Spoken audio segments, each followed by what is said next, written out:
Hey guys, welcome to my mini vlog আৰু বহুত দিন পিছত আজি মই এটা ভিডিও বনাবলৈ লৈছো। আজি আমি গৈ আছো কোকৰাঝাৰ দুইটাই বহুত দিনৰ পৰা যাম বুলি ভাবি আছিলো কিন্তু বৰষুণৰ কাৰণে যাব পৰা নাছিলো আৰু আজি ফাইনালি যাবলৈ ওলালো কিন্তু আজিও বতৰটো ইমান ভাল নহয় তথাপিতো আমি যাবলৈ ওলালো। ইয়া চাওক বহুত মেঘমেঘ হৈ আছে তথাপি চাও কি হয় যেহেতু আমি স্কুটিৰে গৈ আছো বৰষুণ আহিলে অলপ প্ৰবলেম হ'ব আৰু এনেকৈ আহি আমি এতিয়া চিথলা আহি পালো। ইয়া খুৰাৰ দোকানত অলপ খুৰাই মানে আমাৰ হোম এড্ৰেছত বস্তু অৰ্ডাৰ দিছিল সেইখিনি দিবলগীয়া আছিল এইখিনি দিলো তাৰ পিছত এতিয়া আমি ডাইৰেক্ট কোকৰাঝাৰলৈ যাম।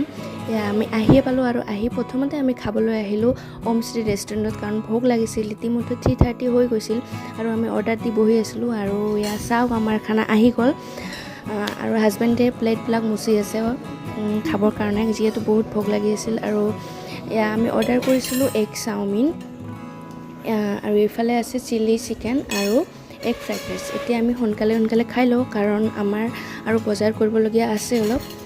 আমি বজাৰ কৰিবলৈ আহিলোঁ। আমি আহিছোঁ কিচেন কুইনত, সৰু সুৰা মল টাইপৰ হয় আৰু আমাৰ বজাৰ কৰা হৈও গ'ল। এতিয়া বস্তুখিনি পেক কৰি আছে আৰু দোকানখন আপোনালোকক দেখাই দিছোঁ অলপ।